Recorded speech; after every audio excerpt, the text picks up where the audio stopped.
ఆత్మ సంబంధమైన విషయాల్లో నిరాశ.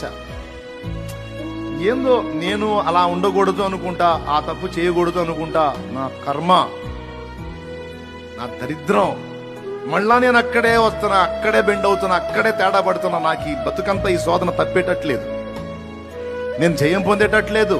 ఎంత ప్రయత్నించినా, ఎంత పోరాడినా ఆ పాపాన్ని జయించలేకపోతున్నానని కొంతమందికి విసుగులో నిరాశ వచ్చింది. ఇలా నిరాశ అనే చీకట్లో కూర్చున్న వాళ్ళతో దేవుడు ఈరోజు మాట్లాడుతున్నాడు. లే, నీకు వెలుగు వచ్చింది. లే, నువ్వు తేజరిల్లే సమయం ఆసన్నమైంది. దేవుని వాక్యం అంటుంది, నిరాశపడే వారిని ఆయన ఆశ తీరుస్తానని చెప్పలా. ఆశగల ప్రాణమును ఆయన తృప్తిపరుస్తాడు, ఆశగల ప్రాణమును ఆయన తృప్తిపరుస్తాడు అని రాశాడు.